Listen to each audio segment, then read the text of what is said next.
What do you do if you're giving a speech or a presentation and the uhs and ums and ers start to come out?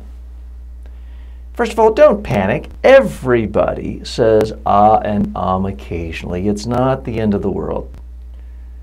In fact, most people won't even notice you saying it. Now, there's a certain threshold. If you start saying too many uhs and ums, people will perceive that you're uncomfortable and nervous. That's not good.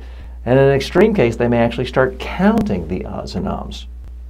In my experience, people tend to put way too much importance on the problem of uhs and ums. They should be focusing on, do they have anything interesting to say?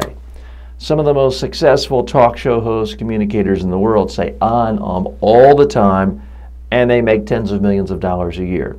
Whereas many speakers never say ah and but everyone forgets what they said instantly because they didn't say anything interesting or memorable. Having said all that, let me give you some tips if you want to reduce them. As much as I love Toastmasters, I do not recommend that you have someone ring a bell or zap you when you say and it makes you too self-conscious while giving a presentation. What I recommend is record yourself, really listen, hear where you're saying it, count them, see if it actually is a problem. If you do want to reduce the uhs and ums, then type the word that you're saying, the sound, uh, whatever it is, type it up in a small font, cut it out, put a red circle and a slash through it, just like no left-hand turn, no parking, the universal no, just with a little red magic marker, put it on top, and then cut it out and tape that, put it on your cell phone. If you wear a watch, put it on your watch. Put it on your laptop screen or your computer screen. What happens is this will recondition your brain to not say it. It won't happen in one day.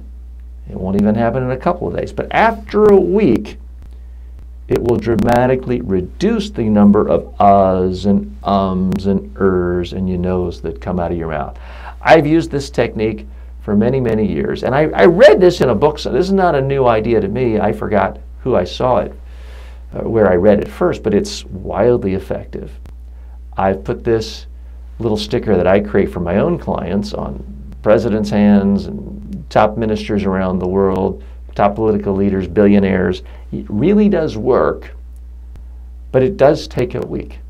Now, everyone can have this problem.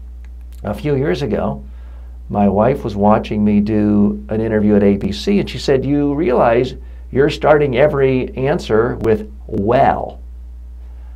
I'm pretty good about not saying uhs and ums, but this verbal tic had crawled into my own speech patterns. So what I did is I typed up the word well, and I put it on my cell phone. And so every time I look at my cell phone, I now see that well with the international no sign, and it has reduced it. So no one is oblivious to these problems, but also realize this is a relatively minor thing. Focus first and foremost on having something interesting and useful to say to your audience and saying it in a memorable way. Also, don't forget to just pause. There's nothing wrong with pausing. You don't have to fill it with a sound of or you know.